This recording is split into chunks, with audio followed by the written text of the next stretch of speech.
Jeeva history பார்வையாளர்களுக்கு வணக்கம். இன்றைய நேர்காணலில் தேசிய தௌஹீத் கூட்டமைப்பினுடைய நிறுவனர் தலைவர் பிஜே அவர்களைத்தான் இன்றைய நேர்காணலில் நாம் பல்வேறு செய்திகள் குறித்து விவாதிக்க இருக்கிறோம். ஐயா, இன்னைக்கு முஸ்லிம்களை பற்றி ஒன்று சொல்வது இந்து மதத்தில் இருக்கிற மாதிரி ஜாதிகள் கிடையாது. எங்கள் இதில் பிறப்பின் அடிப்படையில் யாருக்கும் வேறுபாடு கிடையாது. இந்து மதத்தில் சாதி இருக்குது, மனு தர்மம் இருக்குது, நால்வர்ணம் இருக்குது, இந்த மாதிரிலாம் சொல்கிறாங்க. ஆனால் இஸ்லாத்தை பொறுத்தவரையும் எங்களுக்கு இறைவன், நாங்கள் இறைவனுடைய அடிமை, அவ்வளோதான், இறைவன் ஒருவனே அப்படிங்கிற ஒரு கான்செப்ட். இதுதான் இஸ்லாத்தை பற்றி எல்லாரும் சொல்கிறது. ஆனால் இஸ்லாத்துக்கு நீங்கள் நல்லா கவனித்து பார்த்தீங்கன்னா, அந்த முஸ்லீம் நாடுகளுக்குள்ளேயே பார்த்தீங்கன்னா இவங்க சன்னி பிரிவு ஆதரவு, இவங்க ஷியா பிரிவு ஆதரவு அப்படின்னு. ஏற்கனவே போராங்கிறத பற்றிலாம் நம்ம தனியாகவே பேசிட்டோம். சன்னி ஷியா அப்படிங்கிறத பலர் விமர்சனம் பண்ணும்போது, எப்பா நீ வேற, நம்மளாவது பரவாயில்ல, அவங்க மோதிக்கிட்டாங்கன்னா வேற மாதிரி மோதிக்குவாங்க, ரத்த கலரியோட அடிச்சு வெடிகுண்டு போட்டுக்குவாங்க. இங்க நம்ம அப்படிலாம் கிடையாது. ஜாதி சண்டையோட மோசம் அந்த சன்னி பிரிய ஷியா சண்டை தான். அதான் சும்மா இங்க வந்துக்கிட்டு இந்து மதத்துல ஜாதி இருக்கு, எங்க மதத்துலலாம் ஒண்ணுமே இல்லைங்கிற மாதிரி அவங்க சொல்றாங்க. இந்த பெரியாரிஸ்டுகள்லாம் இஸ்லாத்தில் சாதி கிடையாது, கடவுள் நம்பிக்கையில் எங்களுக்கு மாறுபட்டா இருந்தாலும் சகோதரத்துவ மதம்லாம் சொல்லிக்கிறாங்க அந்த பெரியாரிஸ்ட், இந்த கம்யூனிஸ்ட்லாம். நீங்க போய் பாருங்க, அவன் தனி, சன்னி தனி, ஷியா தனின்னு அவன் அடிச்சு உருண்டுகிட்டு இருக்கிறான். ஒவ்வொருத்தரும் கொலை வெறியில இருக்கிறானுங்க. ஆனால் நீங்கள் ஜாதி இல்லைன்னு சொல்லிக்கிட்டு இருக்கீங்க, பிரிவுகள் இல்லை, வேற்றத்தாழ்வு இல்லை, இஸ்லாம் என்பது ஒன்று தான், ஒரே கடவுள் தான் சொல்கிறாங்கங்கிறாங்க. இந்த விமர்சனத்தை எப்படி பார்க்குறீங்க? சன்னி யார், ஷியா யார்? இது இஸ்லாத்தின் பிரிவுகளா, இஸ்லாத்தில் இருக்கக்கூடிய ஜாதிகளா, அதன் அடிப்படையில் தான் திருமண உறவு வச்சுக்கணும்னு இருக்கா? அதை எப்படி பார்க்குறது? அதாவது முதல்ல ஜாதின்னா என்னங்கிறத நம்ம விளங்கிட்டோம்னா இதுக்கு தீர்வு கிடைச்சிடும். ஜாதிங்கிறது பிறப்பின் அடிப்படையில் தான் ஜாதியே வரும். ஒருத்தர் தேர்ந்தெடுத்து ஜாதியாக முடியாது. வழங்குதா? ஐயருக்கு பிறந்தா தான் ஐயராக முடியும், நாடாருக்கு பிறந்தா தான் நாடாராக முடியும். அது பிறப்பில் ஒட்டிக்கிட்டே வரும் அப்படிம்பாங்க. ஒருத்தர் விரும்பிய ஜாதிக்கு மாறிக்கொள்ள இயலாது. இதுதான் ஜாதிங்கிறது. அதுபோக பிறப்புனால ஒருத்தன் வசந்தம், ஒருத்தர் தாழ்ந்தவன் என்பது கூடுதலாக அதில் சேர்ந்து கொண்ட தீமை. பிறப்பில் வர்றதுங்கிறது ஒன்று. அதை கூட நிறுத்திக்கிட்டால் கூட தப்பு கிடையாது. பிறப்பு குளம் கோத்திரம்னு இருக்கத்தானே செய்யும், அது தப்பு இல்லை. இதில் பிறந்ததுனால நான் வசத்தி, இதில் பிறந்ததுனால நீ மட்டோன்னு சொல்கிறாங்கல்ல, அந்த ஒரு வகையில் தான் அந்த ஜாதிங்கிறத நம்ம விமர்சிக்கிறோம். ஆனால் இந்த இஸ்லாத்து பேரில் சில பிரிவுகள் இருக்காங்கங்கிறதுல அதெல்லாம் இந்த பிறப்பின் அடிப்படையில் வரல. ஷியா சன்னிங்கிறது பிறப்பின் அடிப்படையில் இல்லையா? அவங்க ஏற்றுக்கொண்ட ஒரு கொள்கை அடிப்படையில். இவர் நினைச்சார்னா ஷியா சன்னியா மாறலாம், சன்னியா இருக்கிறவர் ஷியாவை மாறிக்கலாம். இப்போ இந்த கொள்கை பிடிச்சிருக்க ஒரு என்ன கொள்கை ரெண்டாவது நான் சொல்கிறேன். ஒரு ஷியாவாக இருக்கிற ஒரு ஆள், நான் இன்னையிலேருந்து எனக்கு சன்னி கொள்கை தான் பிடிச்சிருக்குது அப்படின்றாருன்னா அவர்கிட்ட மாறிக்கலாம். நீ அது சன்னியில் பிறக்கலைன்னு சொல்ல மாட்டாங்க. சன்னியாக இருக்கிற ஒரு ஆள் இல்லை நாங்கள் ஷியா தான் எனக்கு பிடிச்சிருக்குது அப்படின்னா மாறிக்கிடுவார். அப்போ இது ஒரு கருத்து வேறுபாடு உள்ள ஒரு மேற்று தானே தவிர பிறப்பில் ஒட்டிக்கிட்டு வரவே இல்லை. ஷியாங்கிறது சன்னிங்கிறது மனிதன் தேர்வு செய்யக்கூடியது. பிறப்பிலையும் வருவாங்க, பிறப்பில் அது சன்னிக்கு பிறந்தவன் சன்னியாக தான் இருப்பான், அது இயல்பில் வரக்கூடியது. ஆனால் விரும்பினால் மாற முடியும், இதில் விரும்பினால் மாற முடியாது. ஜாதிங்கிற விஷயத்தில் அப்படி மாதிரினா தீண்டாமல் ஒளிஞ்சிருவேன். எல்லா தலித்தும் ஐயராயிருவாங்களா? இருக்கிற தலித்தெல்லாம் ஐயராகி விட்டாங்கன்னா ஜாதியை போயிருமே, ஆக முடியாது. நீ பிறந்தி ஐயருக்கு பிறந்தியான்னு கேட்டுருவாங்க. அப்போ இஸ்லாத்தில் இருக்கிற அந்த சன்னி ஷியாங்கிற பிரிவு இருக்கிற நிஜம். ஆனால் அது என்ன இல்லை, ஜாதியோடு அதை நம்ம கம்பேர் பண்ணக்கூடாது, ஃபஸ்ட் விஷயம். ரெண்டாவது, இந்த ஷையா சன்னிங்கிறதுடைய பேசிக் என்னன்னு கேட்டால், இஸ்லாமிய அடிப்படை கொள்கையில் முரண்பட்டு அதனால் இந்த ரெண்டு பிரிவாக கூட அவங்க ஆகலை. அது அரசியல் ரீதியாகத்தான் அது ஷியாங்கிறது உண்டான. எதில் உண்டாகுதுன்னா அரசியல் காரணத்துக்காக உண்டான ஒரு பார்ட்டி தான் ஷியாங்கிற பார்ட்டி. நபிகள் நாயகத்துக்கு பிறகுதான் உண்டாகுது. அப்போ நபிகள் நாயகம் காலத்தில் சன்னியும் கிடையாது, ஷியாவும் கிடையாது. அது ஒன்றுமே கிடையாது. ஒரு எல்லாம் முஸ்லீம் தான். அப்போ அவர் பிறந்து ஒரு 20-30 ஆண்டுகளில் வருது. அதுக்கு பிறகு வருது. அது எப்படி வருதுன்னு கேட்டால், இப்போ நபிகள் நாயகம் அந்த வரலாறுலேருந்து வந்தால் தான் இந்த ஷியாங்கிறது இது இஸ்லாமிய மதத்தோட தொடர்புடையது இல்லை. இப்போ ஷியாங்கிறாங்கல்ல, அவங்களுக்கு இதே குரான் தான். ஷியாங்கிறவங்களும் அந்த ப்ராஃபெட் முகமதை தான் ஏற்றுக்குருவாங்க, ஷியாங்கிறவங்களும் அதெல்லாம் ஏற்றுக்குருவாங்க. அப்போ சன்னிக்கு அதே தான். சன்னிக்கு ஒரு குரானு, அவங்களுக்கு ஒரு குரானுங்கிறது கிடையாது. அவங்களுக்கு ஒரு ப்ராஃபெட்டு, இவங்களுக்கு ஒரு ப்ராஃபெட்டுங்கிறது கிடையாது. அவங்களுக்கு மக்காவுக்கு நாங்கள் ஹஜ்ஜிக்கு சன்னி போகிற மாதிரி தான் ஷியாவும் வருவான். ஹஜ்ஜி கடமைக்கு மக்காவுக்கு தான் வரணும், சவுதியில் இருக்கு நான் வரமாட்டேன் அப்படின்னு சொல்ல மாட்டாங்க. மத ரீதியான விஷயங்களில் அது உருவானது கிடையாது. எதில் உருவாகுதுன்னு கேட்டால், அது உருவாகிறது தெரிஞ்சு கொள்வதாக இருந்தால் நபிகள் நாயகத்துக்கு பிறகு உள்ள சில வருடங்களுடைய அந்த ஆட்சி முறைகளை ஆட்சி அரசியல் நடவடிக்கைகளை தெரிஞ்சுக்கிட்டா இந்த ஷியா எந்த இடத்துல உருவானாங்க அப்படின்னு தெரிஞ்சிடும். அப்போ நபிகள் நாயகம் வந்து இறந்த உடனே 632 அவங்க இறக்குறாங்க. கிபி கணக்கில் நான் சொல்கிறேன், நாங்கள் ஹிஜ்ரியில் பேசிக்கிறோம், அது பொதுமக்களுக்கு விளங்காது. கிபி 632 நபிகள் நாயகம் வந்து மரணிக்கிறாங்க. மரணித்த உடனே அடுத்து யார் ஆட்சிக்கு வருவது அப்படின்ற ஒரு பிரச்சனை, ஒரு பெரிய சாம்ராஜ்யம்ல. நபிகள் நாயகம் மரணிக்கும் போது இந்தியா போன்ற ஒரு நிலப்பரப்புக்கு அதிபராக இருக்கிறாரு, மக்கள் தொகைக்கு இல்லை.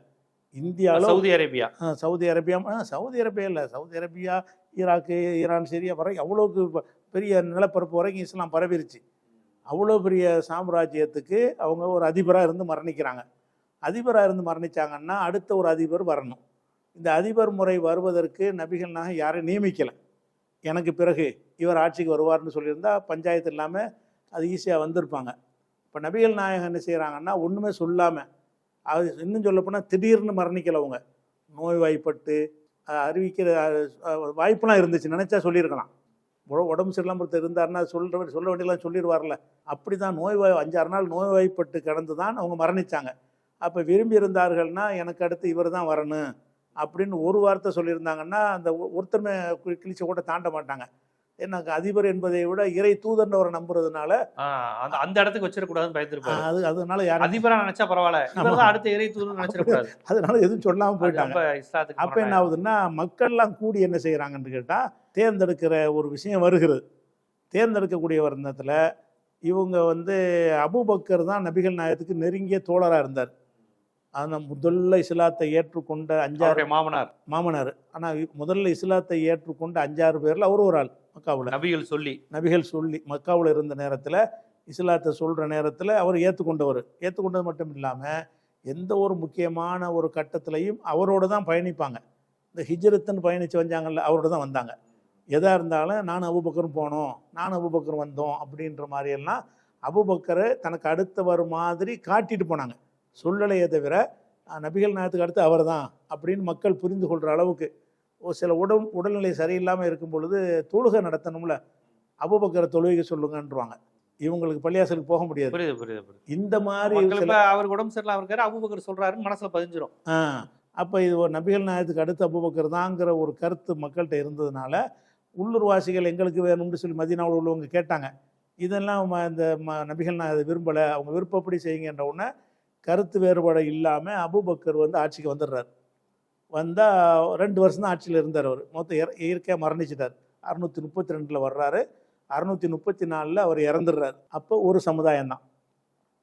அப்போ நபிகள்லாம் இறந்தது ஒரு சமுதாயம் தான். ஆனால் இந்த நேரத்தில் எல்லாரும் அவரை ஜனாதிபதினு ஏற்றுக்கிறாங்க. யார்? அபூபக்கரை.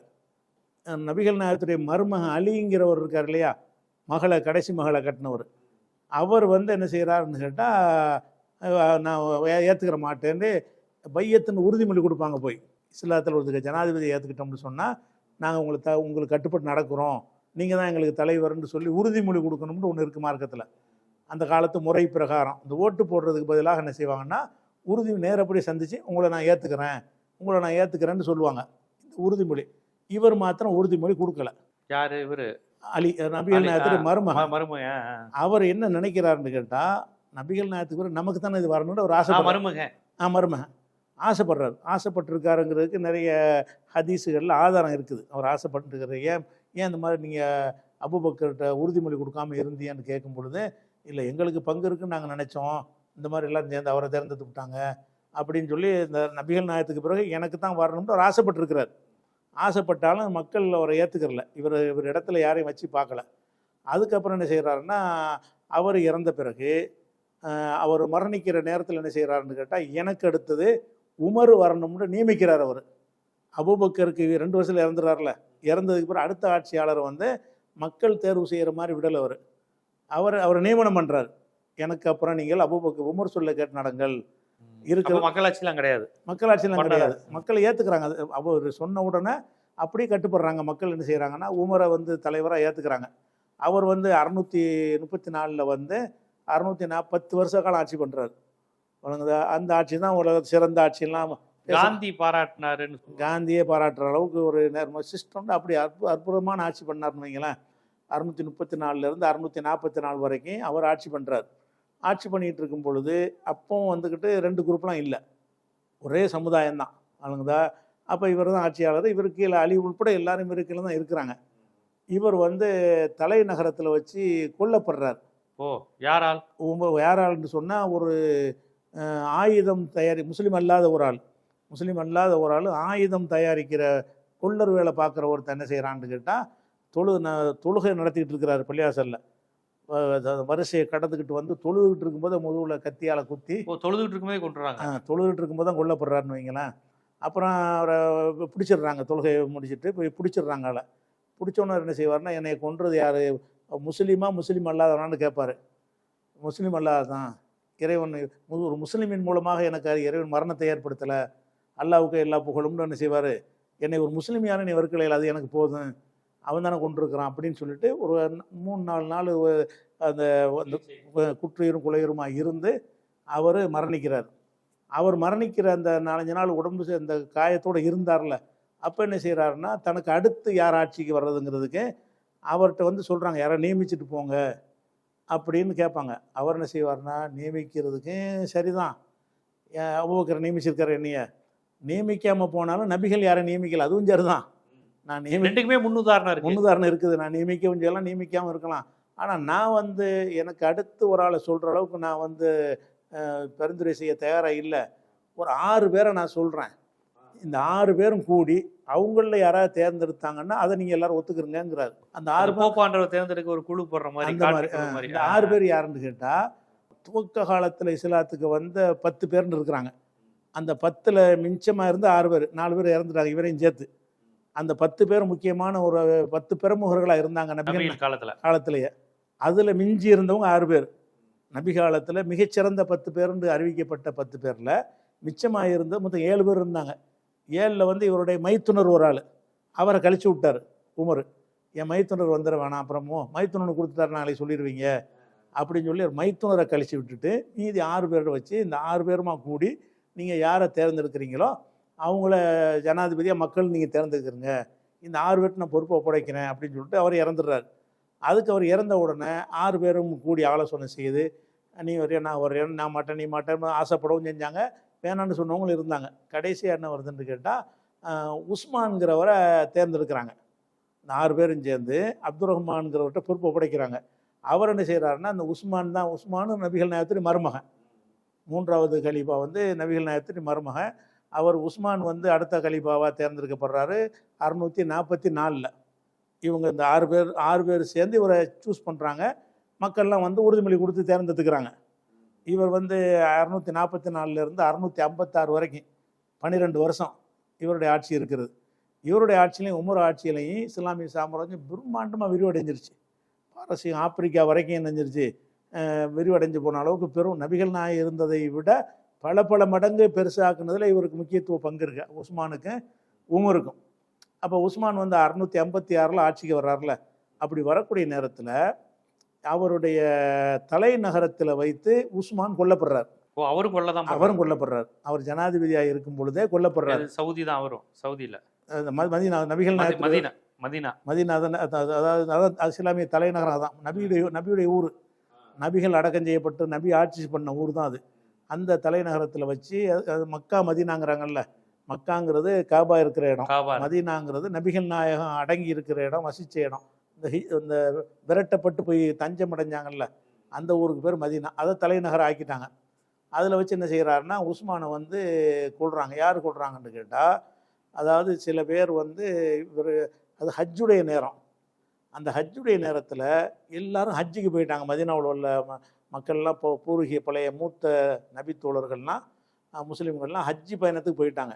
அப்போ வெளியூர்லேருந்து ஒரு கூட்டம் வந்து என்ன செய்கிறது, அவங்களும் முஸ்லீம் தான், ஆனால் ஒரு அரசியல் நோக்கத்துக்காக வேண்டிய உள்ள நுழைஞ்சி இவரை முற்றுகையிட்டு வீட்டுக்குள்ளே சிறை வைத்து தண்ணி கூட கொடுக்காம பலவிதமாக அவரை கொடுமை செஞ்சு கடைசியில் வீட்டில் வச்சு என்ன செஞ்சிட்டாங்கன்னா கொன்றுட்டாங்க.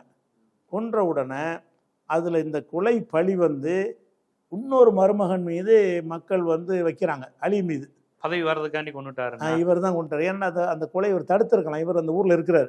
இவர் சொன்னால் கேட்கக்கூடியவர்கள் தான் அந்த வெளியூர்லேருந்து வந்து செஞ்ச ஆட்களாகவும் இருக்கிறாங்க. இன்னும் சொல்ல போனால் அதில் முக்கிய பங்கு வகிச்சது யாருன்னு கேட்டால் இவருடைய அலியுடைய மனைவியுடைய மகன். அதாவது இவர் வேற ஒரு பெண்ணை கல்யாணம் பண்ணுறாரு. அந்த பெண்ணுடைய மகன் முகமதுங்கிறவர் தான் அவரை வந்து உஸ்மானை கொல்ற கூட்டத்தில் இருக்கிறார். அதை வளர்ப்பு பிள்ளைன்னு வைங்களேன், அவருடைய வளர்ப்பு பிள்ளை தான் அது கொன்றது. இவர் தடுக்காமல் இருந்தார். அப்படிங்கிறதுனால மக்கள் மத்தியில் இவர் இறந்த உஸ்மான் கொன்ற பிறகு தான் ரெண்டாக சமுதாயம் பிளவுபடுது. ஓகே. எப்படி பிளவுபடுதுன்னா, அலி தான் ஆட்சியாளர்னு ஒரு சாரார் தேர்ந்தெடுக்கிறாங்க. ஒரு சாரார் இவர் தான் கொலை பண்ணாலும் இவர் எப்படி தேர்ந்தெடுக்கிறது என்கிற அளவில் வந்து எதிர்த்துக்கிட்டு இவருடைய மாவியான்னு ஒருத்தர் இருக்கார். இவருக்கு சொந்தக்கார ஆளியார் உஸ்மானுக்கு. அவர் வந்து டமாஸ்கஸ் இப்போ சிரியா இருக்குல்ல, சிரியாவுடைய அவர் கவர்னரை நியமிச்சிருந்தாங்க. அவர் உன்னை ஏற்றுக்கிற முடியாதுன்னு அவர் தனி ராஜாவை அவர் டிக்ளேர் பண்ணிட்டார். நீ தான் வந்து உஸ்மானை கொண்டுட்ட அப்படின்னு சொல்லிட்டு நினைச்சிட்டாருன்னா அவர் டிக்ளேர் பண்ணிட்டார். ரெண்டாக பிரியுது இஸ்லாமிய சாம்ராஜ்யம், ரெண்டாக பிரியும் பொழுது இப்போ நபிகள் நாயகத்தினுடைய மனைவி ஆயிஷான் இருந்தாங்கல்ல, அவங்க இன்னும் பல தோழர்கள்லாம் வந்துக்கிட்டு இவரை எதிர்த்து யுத்தத்துக்கு போகிறாங்க. அலி வந்து அவரை ஜனாதிபதியாக தேர்ந்தெடுத்துட்டாங்க. யார் இந்த மிஞ்சி இருந்த மதீனாவில் உள்ளவங்கலாம் கூடி அந்த வெளியூருக்கு போனாங்களே, ஹஜ்ஜுக்கு போனவங்களாம் வரல. இந்த வெளியூர் ஆளுக்கெல்லாம் கூடி அவசரமாக அவரை ஜனாதிபதினு ஆக்கிட்டாங்க. ஆக்கின உடனே ஆயிஷான்னா நபிகள் மனைவி, அவங்க முக்கிய தோழர்கள்லாம் கூப்பிட்டு இது வந்து இவர் அந்த கொலையாளிகள்லாம் இவருக்கு வேண்டிய ஆட்களாக இருக்கிறாங்க, இவர் தடுக்காமல் இருந்திருக்கிறாரு, இவரை வந்து நம்ம தட்டி கேட்கணும். ஒன்று அவங்கள கொலையாளிகளை கண்டுபிடிச்சி தண்டிக்கிறியா அல்லது நீ பதவி வளர்கிறியான்னு சொல்லிட்டு இவங்க படை திரட்டிக்கிட்டு போய் ஆயிஷா பெண் தளம் பெரிய படை திரட்டிக்கிட்டு போய் ஒட்டகப்போர்ன்ற அந்த ஒட்டகத்தில் அவங்க போகிறாங்க. அந்த போருக்கு பேர் ஒட்டகப்போர்னு பேர். அந்த ஒட்டகப்போரில் போய் 10,000 பேர் வரைக்கும் இறந்துருக்காங்க. அதில் பெரும் கூட்டத்தோடு அவங்க போகிறாங்க. எதுக்காக வேண்டினா அலியை எதிர்த்து போகிறாங்க. எதனால எதிர்க்கிறாங்கன்னு கேட்டால், இந்த உஸ்மான் படுகொலையில் இவருக்கு சம்பந்தம் இருக்குது, தடுக்கவும் இல்லை. அதுக்கு பிறகு என்ன செய்கிறாருன்னா, அந்த கொலையில் இருந்தாங்கல்ல அவங்களையெல்லாம் வந்து பதவிக்கு நியமிக்கிறார். இவர் ஆட்சிக்கு வந்த பிறகு எகிப்துக்கு ஆளுநர் ஒரு ஆள், இந்த ஊருக்கு ஆளுநர் ஒரு ஆளுங்கிற 50 பேரும் இதில் பங்கெடுத்தவங்க. அதில் இதை பங்கெடுத்தவங்களுக்கு இவர் உதவி செய்கிறாருங்கிறத வச்சு மக்கள் மத்தியில் இவர் மீது ஒரு சந்தேகம் ஏற்பட்டவன் என்ன ஆகுதுன்னு கேட்டால், இவர் ஜனாதிபதி இது 656 உஸ்மான் கொல்லப்பட்ட உடனே இவரை வந்து அலியை கலீஃபாவாக்குறாங்கல்ல, அவருக்கு கட்டுப்பட்ட நிலையில் வந்து எல்லாருமே இருக்கலை, உள்ளுக்குள்ளே எதிர்ப்பு இருக்கிறது. அதே நேரத்தில் வந்து அவருடைய அலி என்ன செய்கிறாருன்னு கேட்டால், அவரும் கொல்லப்படுறார் ஒரு போரில். ஆனால் கொல்லப்பட்ட பிறகு என்ன செய்கிறாருன்னா, அவருடைய மகன் ஹசன் என்பவர் ஆட்சிக்கு வர்றாரு. அலியுடைய மகன் ஒரு 6 மாதம் இருந்தார். 6 மாதம் பிறகு என்ன செய்கிறாருன்னு கேட்டால், இஸ்லாத்துக்குள்ளே 2 ஆட்சி தேவையில்லை, நாங்கள் ஹசன்கிறது ஆயிஷா மகன் தானே, ஹசன்டா அலியுடைய ஃபாத்திமாவுடைய மகன். நபிகள் நாயகத்துடைய மகள் வீட்டு மகன். பேரன். அந்த பேரன் என்ன செய்யற நல்ல பிள்ளை ஒரு ஹசன்கிற என்ன செய்கிறாருன்னு கேட்டால், 6 மாதம் இருந்துட்டு ஏன்னா முஆவியான்னு ஒருத்தர் நான் தான் ராஜான்னு அறிவிச்சுக்கிட்டார்.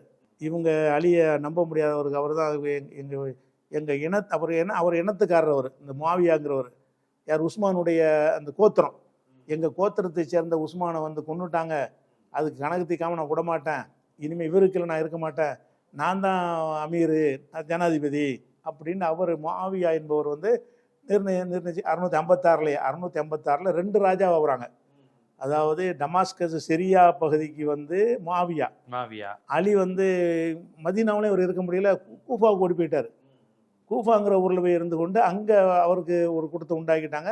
நபிகள் நாயகம் அந்த இறந்த ஊரில் இவங்க இருக்கலை, அவங்க சப்போர்ட் இல்லை, அந்த மாதிரி பிரிஞ்சுட்டாங்கன்னு வைங்களேன். அதுக்கடுத்து என்ன செய்கிறாருன்னு கேட்டால், அந்த முஆவியா 656 இருந்து 661 680 வரைக்கும் அவருடைய ஆட்சி தான் நடக்கிறது.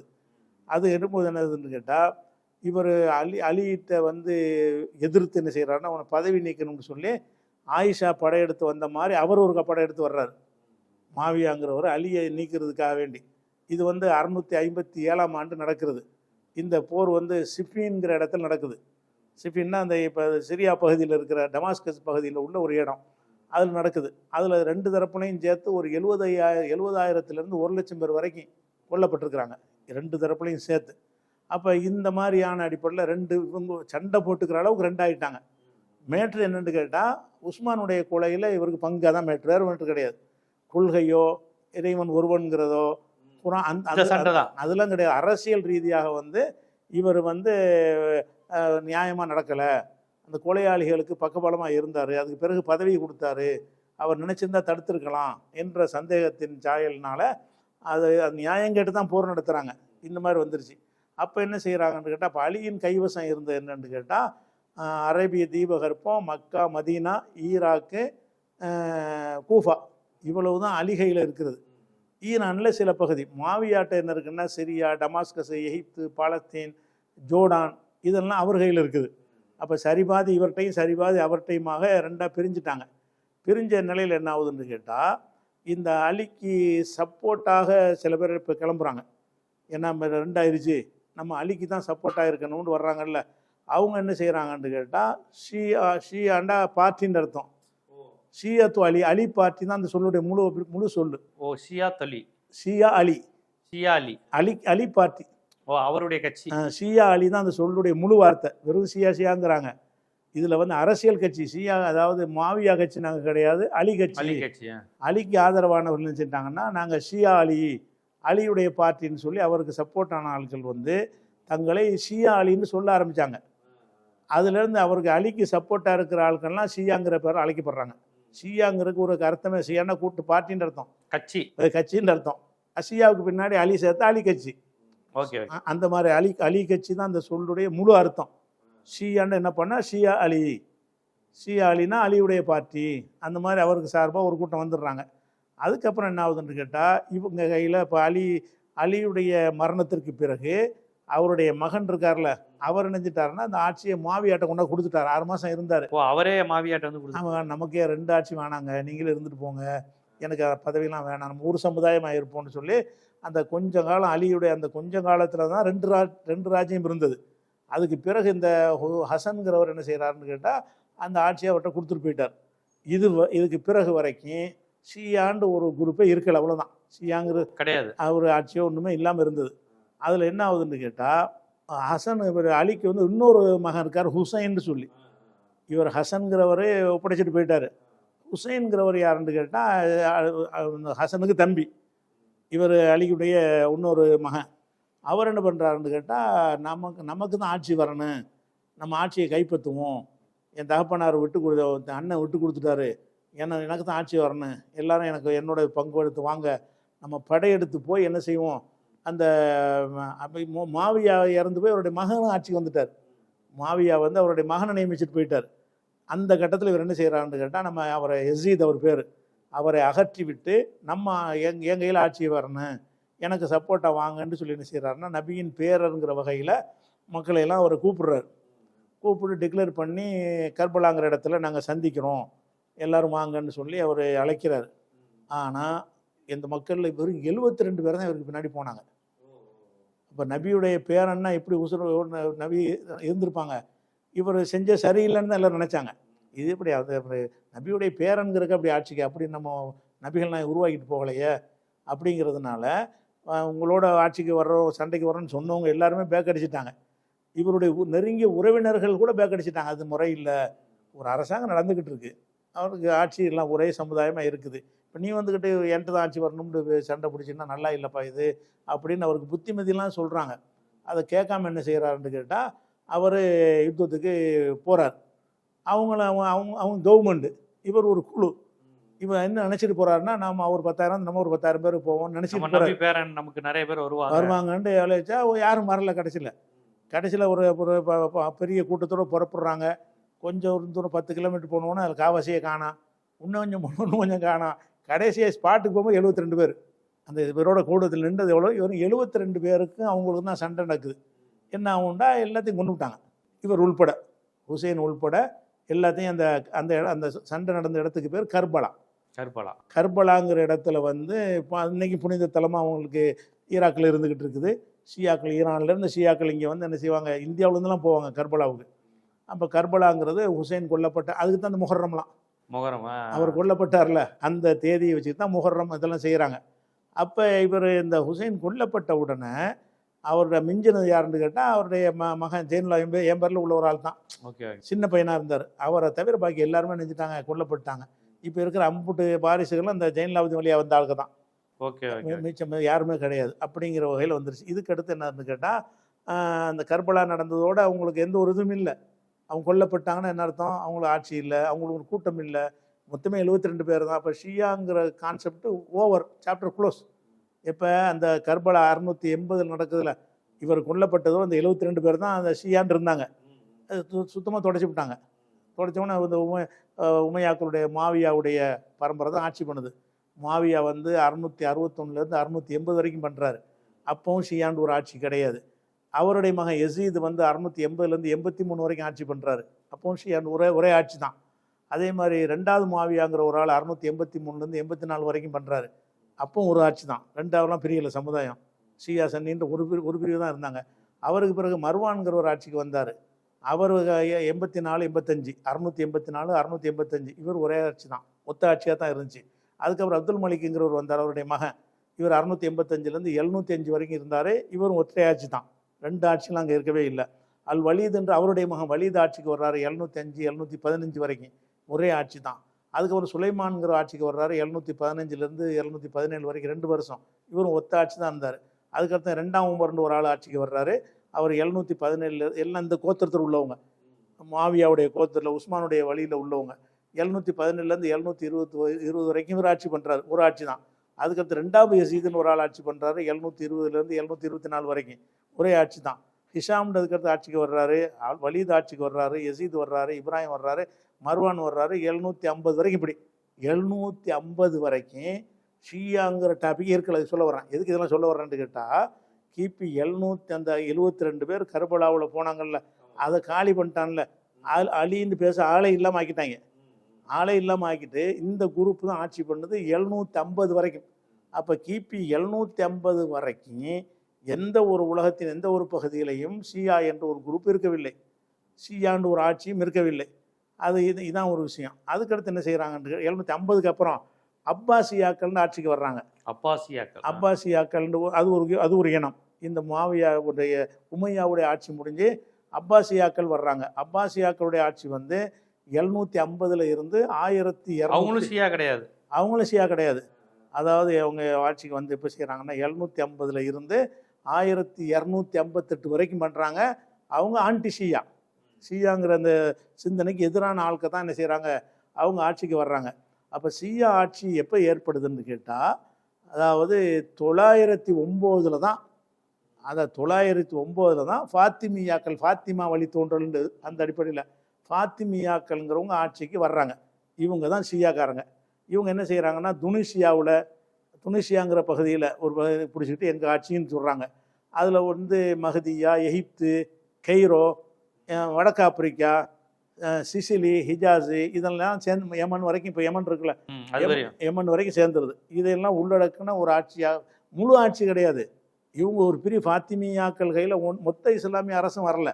இந்த ஃபாத்திமியாக்கள் என்ன செய்கிறாங்கன்னா, அலிக்கு சப்போர்ட்டான ஆட்கள்னு சொல்லி இவங்க வந்து ஆட்சியை பிடிக்கிறாங்க. ஒரு 10-12 ஊர்கள் தான் முக்கியமான ஊர்கள். அதாவது மக்கா மதீனா வரைக்கும், Mecca Medina, Yemen, Sicily, Syria, எகிப்து, வடக்கு ஆப்பிரிக்கா, துனிசியா, இதெல்லாம் கெய்ரோ எல்லாமே இவங்களுடைய ஆட்சியில் வந்துடுது. இது வந்து இவங்களுடைய ஆட்சி வந்து 909. அப்போ 909 வரைக்கும் ஷியா ஆட்சின்னு ஒன்று இருக்கலை. 909 தான் வருது இந்த மாதிரி ஆட்சி. நம்ம அலியுடைய சப்போர்ட்டில் நம்ம இருக்கணும். அப்போ இவங்க ஆட்சிக்கு வந்து என்ன செய்கிறாங்கன்னு கேட்டால், அலியை பற்றி கொஞ்சம் பில்டப்புகளை போட ஆரம்பிக்கிறாங்க. நபிகள் நாயத்துக்கு அடுத்தவர் அலி, அபூபக்கர் ஏமாற்றி ஆட்சியை பிடிச்சிக்கிட்டாரு, அதுக்கு அபூபக்கர் உமர் துணையாக நின்றாரு, அவங்கெல்லாம் முஸ்லீமே கிடையாது, அவங்கெல்லாம் காஃபிர் அவங்கெல்லாம் அப்படின்ற அளவுக்கு அலியை புகழ்கிறவங்கிற பேரில் அபூபக்கர், உமர், உஸ்மான் இவங்களையெல்லாம் வந்து திட்டுவாங்க. காஃபிருங்க முஸ்லீமே இல்லைங்கிற அளவுக்கு என்ன செய்வாங்க, திட்டிகிட்டு இருப்பாங்க. அப்படி சொல்லி அலியை புகழ ஆரம்பித்து என்ன செய்வாங்கன்னு கேட்டால், அலிக்கு வந்து இறைத்தன்மை உள்ளதுங்கிற அளவுக்கெல்லாம் சொல்லக்கூடிய எக்ஸ்ட்ரீம் கூட்டம் உண்டாயிடுச்சு. அனைவரும் இல்லை, அதில் ஒரு பிரிவு வந்து அலி தான் அல்லா தான் அலி அப்படிங்கிற. இன்னும் சொல்ல போனால் எந்த அளவுக்குலாம் சொல்ல ஆரம்பித்தாங்கன்னா, அல்லாஹ் வந்து முகமது நபியை தூதராக்கிறதுக்கு ஜிப்ரீல்ங்கிற வானவர் அனுப்புகிறான். ஆமாம். அவர் வரும்போது என்ன செஞ்சார்னா, அவர் அலிட்டு தான் அனுப்பி விட்டானா. இவங்க கதை, அவர் சின்ன பையனாக இருந்தாரான், அதனால இவர்கிட்ட கொடுத்துட்டு அந்த பையன் வயசு நபிகள் நாயகத்துக்கு முன்னாடியே இறைவனை இவரை தேர்ந்தெடுத்திருக்காருங்கிற மாதிரி அப்படிங்கிற மாதிரி கொண்டு போயிட்டாங்க. இவருக்கு தான் வந்துச்சு அது. சின்ன பிள்ளையா இருந்ததுனால அவர்கிட்ட கொடுத்துட்டு அவர் பருவம் அடைஞ்சவொன்னே நீ ஒப்படைச்சிட்டுன்னு போனாங்க, முகமது ஒப்படைக்காம விட்டாருங்கிறாங்க. அப்படி அங்கே அதுலேயே கை வைக்கிற அளவுக்குலாம் இருக்கிறாங்க ஷியாவுடைய எஸ்டிமான ஆளுங்க. அப்போ முழுக்க இஸ்லாத்துக்கு எதிரானதான் ஷியா, எதிரானது தான். அதனால வந்து இந்த கருத்தெல்லாம் வந்து ஆட்சிக்காகத்தான் அலிக்கு பார்ட்டின்னு உண்டானது. அலிக்கு ஒரு கொள்கை, உஸ்மானுக்கு ஒரு கொள்கை இருக்கலை. அலிக்கு ஒரு கொள்கை, மாவியாவுக்கு ஒரு கொள்கை இருக்கலை. அலிக்கு ஒரு கொள்கை, ஆயிஷாவுக்கு ஒரு கொள்கை எதுவும் கிடையாது. அதிகார போட்டி தான். நான் ஆட்சிக்கு நான் வர்றேன், நீ வர்றதா. கடைசி அடிப்படை என்ன, ஷியாவுடைய அடிப்படை என்னன்னு கேட்டால், நபிகள் நாயத்துக்கு பிறகு ஆளுவது நபியின் வம்சம் தான் ஆளணும், அவரோட ரத்தம் தான் ஆளணும். இப்போ வரைக்கும் இந்த இப்பெல்லாம் நபி வம்சம்னு சொல்லிக்கிடுவாங்க. இப்போ இருக்கார்ல இப்போ இருக்க ஷியாக்கள் கமீனி, இந்த இப்போ இருக்கார்ல கொமீனி, அவருக்கு நபி வம்சமா இல்லையான்னு தெரியாது. அவங்க நம்பிக்கை பிரகாரம் நபியின் வம்சத்தில் வந்தவர். அடுத்த ஆயத்துள்ளான்னு ஒருத்தர் வருவதா இருந்தால் அது அப்படி அதே இதில் தான் நபியுடைய வம்சம் தான் ஆளணும். நபிகள் நாயத்துடைய வம்சம் தான் ஆளுவது. ஒரு கோத்திர மாதிரி வச்சு அதை வச்சிருக்காங்க. அதாவது ஒரு லிஸ்ட் போட்டு அது தேர்ந்தெடுத்து வச்சிருப்பாங்க. அப்போ நபியின் வம்சத்தில் இல்லாத ஒருத்தர் வந்து இந்த பொறுப்பு வரவே முடியாது. அந்த ஆட்சின்னு அவங்களுக்கு தான் இருக்கணும் அப்படின்னு சொல்லிட்டு அந்த ஷியாவுடைய அடிப்படையான கொள்கை தான். நபிக்கு பிறகு நபியின் குடும்பம் மட்டும் ஆளணுங்கிற ஒரு கொள்கை தான் வந்துச்சு. தவிர அந்த வகையில் இவங்க பல பகுதியில் வந்தாங்க. இப்போ ஈரான் அந்த மாதிரி என்ன செய்யுது, இந்த சலாஹுதீன் அய்யூபி கொஞ்சம் வந்து நினைஞ்சார், இவங்களெல்லாம் முறியடிச்சார். ஷியாக்கள் சில பகுதியில் இருந்தாங்கல்ல, இந்த ஃபாத்திமியாக்கள்லாம் முறியடித்து மறுபடியும் ஒரே இதாக மாற்றினார். இந்த ஃபாத்திமியாக்கள் ஆட்சியெல்லாம் சலாஹுதீன் அய்யூபின்னு சொல்லுவாங்கல்ல, இந்த பாலஸ்தீன் இதெல்லாம் மீட்டார், கிறிஸ்துவருடனும் யுத்தம் செஞ்சார், அவர் பெரிய மாவீரர்னு போட்டுருவாங்க. அவர் என்ன செய்கிறாருன்னு கேட்டால், அந்த ஃபாத்திமியாக்கள்லாம் ஒழிச்சுக்கிட்டு என்னடா ஃபாத்திமியாக ஆட்சி அலி ஆட்சிங்கிறீங்கன்னு சொல்லிட்டு பழையபடி ஒரே ஆட்சியாக கொண்டு வந்தார் அவர். அந்த மாதிரி அங்கங்கே ஒரு சில இடங்களில் உண்டானுச்சே தவிர ஷியாக்களுடைய ஆட்சின்றது பெரிய அளவுலலாம் இருக்கலை. அதுக்கப்புறம் அந்த 1501 தான் இந்த ஈரான் பகுதியில் வந்து ஷியாக்கள் ஆட்சின்னு வருது. இன்னைக்கு வரைக்கும் ஓடிட்டு இருக்கு. 1501 தான் அவங்க வர்றாங்க. இவங்களுக்கு மாற்றானவங்க சன்னி. அப்படி ஷியா அல்லாதவர்கள் சன்னி, அவ்வளோதான். சன்னி, அவ்வளோதான். சன்னிக்கு என்ன அர்த்தம்? சன்னின்னா நபி வழி நடப்பவர்கள். அதாவது சுன்னத்திலிருந்து உள்ளது. சுன்னத்துனா நபி வழி. ஆமா. சன்னினா நபியின் வழி நடப்பவர்கள். இவர்கள் நபியின் ரத்தம், அவங்க நபி வழி நடப்பவர்கள். நபி வழி நடக்கணும், நீ நபியுடைய ரத்தத்தில் இருக்கிறது முக்கியம் கிடையாது அப்படின்னு சொல்லக்கூடியவங்க சன்னிங்கிறவங்க. சன்னியில் வந்து எல்லாரும் சன்னியில் வந்துருவாங்க. வஹாபி எல்லாரும் ஷியா. அதை நீ சொல்றபடி ஷியா இல்லாதவங்க, ஷியா இல்லாத அப்படி பார்த்தா தமிழ்நாட்டில் இருக்கவங்களாம் சன்னி தான். எல்லாருமே சன்னி தான். எல்லாரும் அவங்க என்ன குறிப்பாக இருந்தாலும் மார்க்கத்தை பின்பற்றவங்க சன்னி தான். அது பரம்பரைக்கு தான் ஆட்சின்னு சொல்றவங்க ஷியா. அப்போ இப்போ வந்து என்னன்னு கேட்டால், இப்போ வந்து சன்னியில் ஒருத்தர் இருக்காருன்னு வைங்க, அவர் என்ன செய்கிறாருன்னா நபியுடைய குடும்பம் தான் ஆட்சிக்கு வரணும்னு தன்னை மாற்றிக்கிட்டாருன்னா ஷியாவாயிருவார். அவ்வளோதான். புரியுது. பிறப்புல வர்றதில்லை. அப்போ பிறப்பால் இல்லாமல் நபியின் குடும்பம் தான் ஆளணும் என்பதை இன்னைக்கு வரைக்கும் கடைப்பிடிச்சி கொள்கையை கடைப்பிடிக்கிறாங்க. இன்னைக்கு வரைக்கும் நபியுடைய ஃபேமிலி தான் அந்த ஆட்சியை பிடிக்கணுங்கிறதுல ரொம்ப உறுதிப்பாடோடு இருக்கிறவங்க ஷியாக்கள். அவங்களா இருந்தாலும் சரி, ஏமனில் ஹூதிகளாக இருந்தாலும் சரி, ஹிஸ்புல்லாவாக இருந்தாலும், அரபு நாடுகளும் அந்த கொள்கையுடைய தான் ஷியா தான். இல்லை, அந்த இவங்க மட்டும்தான். அதாவது ஷியா யாருன்னு கேட்டால், ஏமனில் இருக்கிற ஒரு பகுதியினர்கள், அவங்க ஹூதிகள்னு சொல்லுவாங்க. அவங்க எக்ஸ்ட்ரீம் ஷியா இல்லை, அவங்க வந்து ஓரளவுக்கு சன்னிக்கு நெருக்கமாக வருவாங்க. அது ஆட்சி மட்டும் அவருக்கு வந்ததுக்கு முன்னே நல்லா இருந்திருக்கு, இருந்தாலும் நம்ம இமாம் இதெல்லாம் ஏற்றுக்கிற கூடாதுன்ற அளவுக்கு உள்ளவங்க ஹூதிகள். தாக்கிட்டு இருக்காங்களா ஹூதிகள்னு, அந்த அவங்க ஷியா தான். அந்த ஹமாஸ் சன்னி. ஹவுதிகளும் ஹிஸ்புல்லா மட்டும் ஷியா. அவங்க ஈரான் தான் உங்களுக்கு எல்லா பேக்ரவுண்ட்ல இருந்து சப்போர்ட் பண்ணுறாங்க. ஆனால் ஈரான் ஷியாங்கிற வேற குரூப்பு, ஹவுதிங்கிற வேற குரூப்பு, ஹிஸ்புல்லாங்கிற வேற குரூப்பு. ஒரே ஷியா கிடையாது. அவங்களுக்குள்ள சில உட்பிரிவுகள் இருக்கு. ஒரு 12 இமாமு 5 இமாமு அப்படின்னு சொல்லி அந்த மாதிரி சில விஷயங்கள்ல வித்தியாசப்படுவாங்க. சில நிலைப்பாட்டில் வித்தியாசப்படுவாங்க. ரொம்ப எக்ஸ்ட்ரீமாவெல்லாம் போக மாட்டாங்க. இந்த யமனில் உள்ள ஆளுக்கு வந்து இந்த வஹாபிகளை மாதிரியே இருப்பாங்க பார்த்தா எல்லா வகையிலையும். அப்படி ஒரு தன்மையில் இருப்பாங்க. ஆனால் அலியை கூட மதிப்பாங்க. அவ்வளோதான். அலி இருக்கிறதுல அலியை மதிப்பாங்க. மற்றவங்களாம் காஃபிர்லாம் சொல்ல மாட்டாங்க. அபூபக்கர்லாம் காஃபிர்மா, அலிக்கு தான் வந்திருக்கணும், அவர் தான் தகுதி உள்ளது, வரலாற்று பிள்ளையை செஞ்சுட்டாங்க அப்படிங்கிற லைட்டாக எடுத்துகிட்டு போயிடுவாங்கன்னு வைங்களேன். அந்த வகையில் அவங்களே ஷியாம்பாங்க. அப்போ ஷியா சன்னிங்கிற அந்த பிரிவு வந்து தூக்க காலத்திலாம் இருக்கவே இல்லை. ரொம்ப பிற்கால 900க்கு பிறகு தான் அவங்களுக்குள்ள ஒரு சில பகுதிகளில் ஆட்சியை கைப்பற்றி அப்படி ஒரு பிரச்சாரத்தின் மூலமாக உண்டாக்கிட்டாங்க. இவங்க வந்து 1501 தான் ஈரான் இருக்கிற பகுதிகள்லாம், இப்போ இஸ்பஹான் இருக்குல்ல, இஸ்பஹானில் தான் இப்போ குண்டு போட்டிருக்காங்க, அணுசக்தி மையமெல்லாம் வச்சுக்கிறாங்கல்ல. அந்த இஸ்பஹான்லாம் வந்து 1501 தான் அந்த ஷியா ஆட்சி அமையுதாங்க. இஸ்பஹானில் தப்ரீஸு, இஸ்பஹானு, அப்போ தலைநகரம் வந்து தப்ரீஸுன்னு பேர். இப்போ வந்து என்ன பேரில் வச்சுக்காங்க ஈரான் தலைநகரம்? இது டெஹரான். தஹரான், அதான் தப்ரீஸ் பழைய காலத்து வரலாற்று பேர். அப்போ தப்ரீஸுங்கிறது, இஸ்பஹான்ங்கிறது, அது மாதிரி அசர்பைஜான், ஈராக், ஆர்மீனியாவெல்லாம் கூட அவங்க கண்ட்ரோலில் கொஞ்ச நாள் வந்துச்சு. பிறகு பிரிஞ்சாங்க. இப்படி பல மாதிரி போச்சுன்னு வைங்களேன். ஈரானில் இருந்தது தான். அதனால தான் 60% அங்கே ஷியா இருக்கிறாங்க. இருந்து பிரிஞ்சுக்கிட்டாங்க. ஆனால் அவங்களும் ஈரானில் தான் இருந்தாங்க. அப்போ ஷியாங்கிறது வந்து ரொம்ப பிற்காலத்தில் வந்து ஒரு அரசியல் நோக்கத்துக்காக வேண்டி உண்டான விஷயம். மதத்துக்கும் அதுக்கும் அது பிறப்புக்கும் கிடையாது. பிறப்பின் அடிப்படையில் ஜாதி கிடையாது. இது யார் வேணாலும் ஒருத்தர் முஸ்லீமாக பிறந்துட்டு இந்த நபியுடைய குடும்பம் தான் ஆட்சிக்கு வரணும்னு அவரை மாற்றிக்கிட்டாருன்னா அவர் ஷியா. அந்த கொள்கையை சொன்ன ஒருத்தர் தெரிஞ்சு அப்படிலாம் கிடையாது, இஸ்லாத்தில் அதெல்லாம் ஒழிச்சாச்சு, தகுதி உள்ளவன் வருவான், அதான் கரெக்டுன்னு ஒருத்தர் நினைச்சாருன்னா அவர் சன்னி. இது மனசால் மாற்றினாலே ஆயிடலாம். அவ்வளோதான் ஷியா சன்னிங்கிறது. கண்டிப்பாக சன்னி ஷியா இஸ்லாத்திற்கு பிறகு, நபீல் காலத்துக்கு பிறகு இவர்கள் உருவாக்கி கொண்ட அதிகார சண்டையில் உருவான பிரிவுகள் தானே ஒழிய இதற்கும் ஹதீஸுக்கும் வஹிக்கும் புகாரிக்கும் எதுக்குமே தொடர்பு கிடையாது. இஸ்லாத்தின் கொள்கைகளுக்கும் இதுக்கும் தொடர்பு கிடையாது. சொல்லப்போனால் இப்படி பிரிக்கிறதே இஸ்லாத்துக்கு எதிரானது, அடிப்படை கொள்கைக்கு எதிரானதா இருக்கு.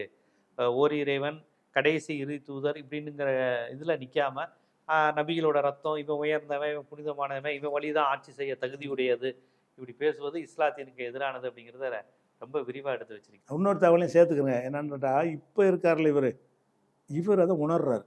கோமேனி இப்போ காமினி வந்து இப்போ ஒரு அறிக்கை விட்டுரு. என்னன்னு கேட்டால், இந்த ஷியா இந்த பிரிவு வந்து வரலாற்று இப்படி நடந்திருக்கக்கூடாது, ஒரு மார்க்கத்தில் இருக்கிற நம்ம வந்து இப்படி பிரிஞ்சிருக்கக்கூடாது, வருத்தப்படுறேன்னு சொல்லியிருக்கிறாரு பிரிஞ்சதை. அப்போ ஒரு அதை மாற்றி கொண்டு ஒரு இணக்கமாக வரக்கூடிய ஒரு நிலையை கூட காலப்போக்கில் வரலாம். கூடுதல் தகவலுக்காக வேண்டி அது முக்கியமான நிகழ்வு தான். வரலாற்று நிகழ்வு சொல்லும்போது அந்த வரலாறு மாறிக்கொண்டு இருக்கிறதுங்கிற அந்த விஷயத்தையும் சேர்த்தே பதிவு செஞ்சுருக்கீங்க. சரி.